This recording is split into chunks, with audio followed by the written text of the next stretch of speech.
I swear on my life, if anyone sees what's below this hat, they will they'll lose it. I promise.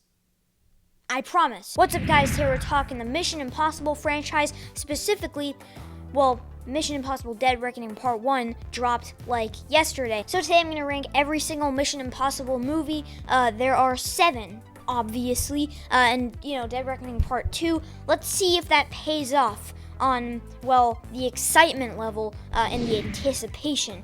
But until then, we have 7 movies, and we have to talk about them because, I always do this because it's kind of cool, when the big movie comes out and then you just, you talk about it for a long time. I'm going to do a spoiler review, hopefully, very soon. So, let's start out at the bottom. Now, this is sort of like a movie that I've been hearing some, obviously it started out with, all the negative reviews. Everyone is sort of, hating it. And then recently, I've been seeing so many people who just say, oh, it's not that bad. It's like 3 out of 5 stars. It's okay. It's not that bad. It's a mixed bag. It's fine. Sorry. I kind of understand maybe where you're coming from, but I just think Mission Impossible 2 is not it's not good. Sorry. It's so cheesy, and the dialogue, the romanticness of the situation, and just the fact that Ethan Hunt does not feel like Ethan Hunt at all. He feels like he's so cool and he always smiles all the time. But it's just annoying because they just wanted to do the James Bond route with the Mission Impossible franchise instead of doing what the Mission Impossible franchise does differently than James Bond. And it felt like it wanted to be something that it wasn't. And because of that, it turned into something bad. And it just it's not my cup of tea. Maybe, the final act is kind of entertaining, but I still think it wasn't directed properly. John Woo has a style of directing way too much slow motion, and I just feel like this movie was way, way too different of a Mission Impossible movie than what a Mission Impossible movie should be. That probably doesn't make sense, but if you understand what I mean, you understand what I mean. Coming in at number 6 is Mission Impossible 3. Now, it's really hard between number 6 and number 5. Both of those movies are not the numbers, the placements. They're really close in my opinion, but I just feel maybe my number 5 does some specific things a little bit better, but Mission Impossible 3 is still a really, really, really fun time at the movies. It's so entertaining. There's so many incredible fight scenes, action sequences. Now, I don't think it's a great movie personally because I feel like there is way too much action and all this heavy stuff, and they don't have enough time spent with the characters and what's going on in their personal life. I know they have the relationship with Ethan and what was her name, Julia, and that was okay, a bit too much of the K word, but it kind of has some of the flaws that I think 2 has. It's kind of cheesy at some points. But I also think Philip Seymour Hoffman is probably the best villain of the entire franchise so far. I think number 7 and number 8, if it's the last one, will probably have the same villain as number 7. But still, I feel like this villain is just such a anytime he's on screen, he doesn't get the most screen time in the world, and I know that's pretty much a recurring thing for all the movies. And the Mission Impossible series has a hard time with the villains, but here it just feels like they got it right. If there was only more time spent with him, this would easily probably be in my top 5. But I feel like there wasn't enough time with him because when he was on screen, this movie got 100,000 times better. But even without that, I think the action is entertaining. J.J. Abrams injecting his style of just fun into this movie. All of it is like intense, it's action packed, and it's just really entertaining. I just don't think there was enough substance or story to go with that. But in general, I think it's a pretty good movie. But going into number 5, I feel like the things that Mission Impossible, the original one, does a bit better is like I said, having an actual really compelling story. I don't care about the team as much in this movie as they do in the final 4, but here I really enjoyed this movie because of what it was. I think it's just Ethan Hunt, just like the introduction to this entire franchise, I think was done really well.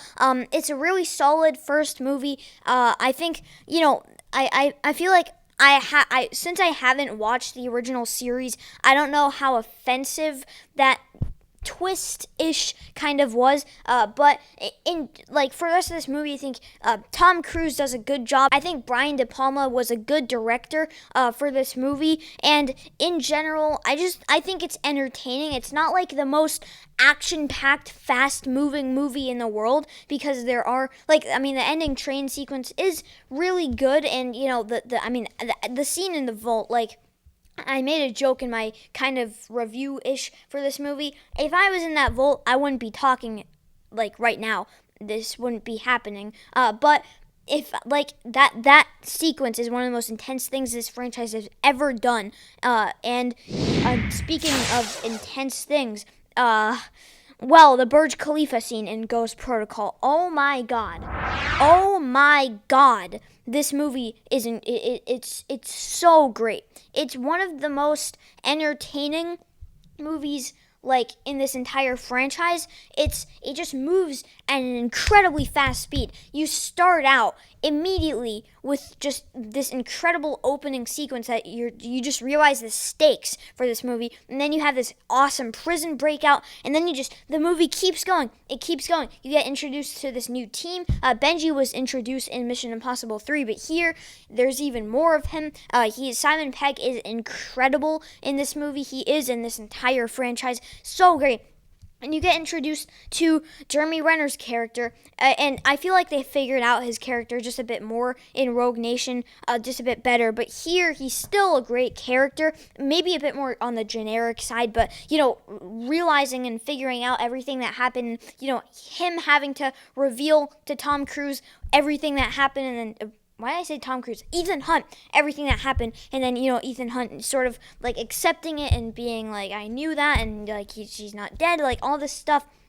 It's just, it's such a, I just love it because of how fast-moving and entertaining and everything relating to those things it is. Now, I do think the movie peaks just a bit too early with the Burj Khalifa scene, because after that the movie takes kind of a big step down. It's still entertaining, and there's still a lot of tension, but it's not as, I understand that because of the story, they can't save the Burj Khalifa for the last scene, because the last scene is still awesome, it's still epic, but maybe not epic, it's just really entertaining, the last scene. But then the Burj Khalifa is kind of in the second act, it does lose a bit of steam, but then it keeps going after that, and then by the end it's kind of all the way at the top. So Ghost Protocol, it's a great movie. I really enjoy it. But coming in at number 3 is maybe a movie that most people are going to have below Ghost Protocol. But for me, Mission Impossible Rogue Nation is just so, it's so memorable because of how much of an impact it has on you. So many things in this movie are, I was, the first time I watched this movie, I was oh my God, at so many things they did, and the stakes are so high. And you get introduced to Solomon Lane, played by Sean Harris, and he is one of the, he's really close with Philip Seymour Hoffman in terms of the best villains in the franchise. Oh my God, he is so good. It's incredible. It's insane. Just the opening one, one of the opening scenes, when you get you see Tom Cruise in that store or that shop, and then the lady just gets shot by him. You understand, oh my God, they're not even joking around in this movie.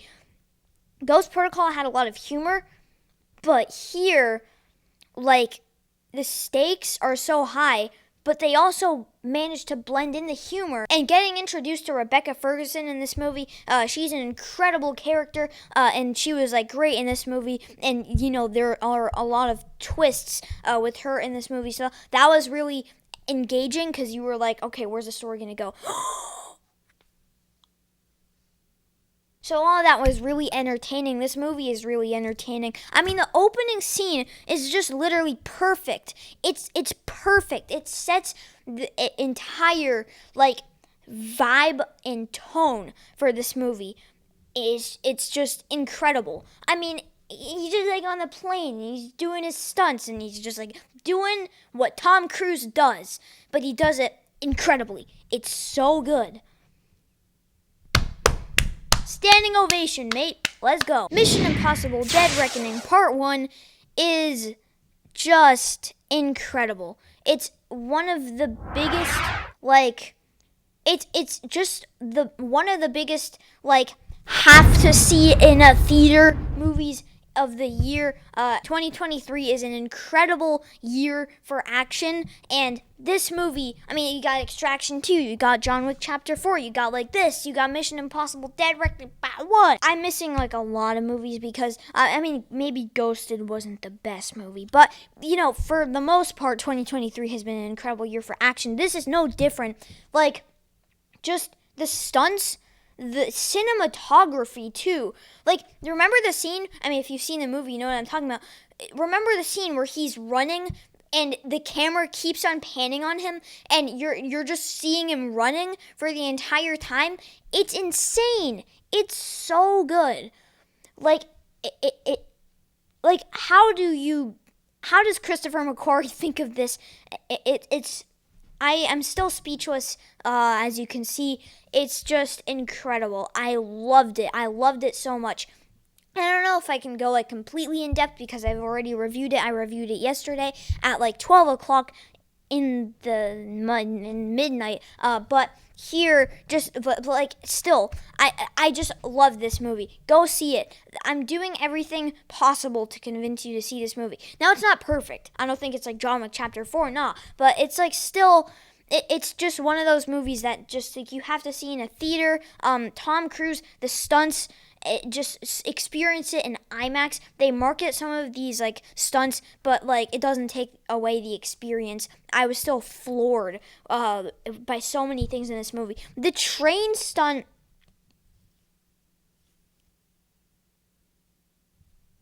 and I know this is kind of harsh what he said.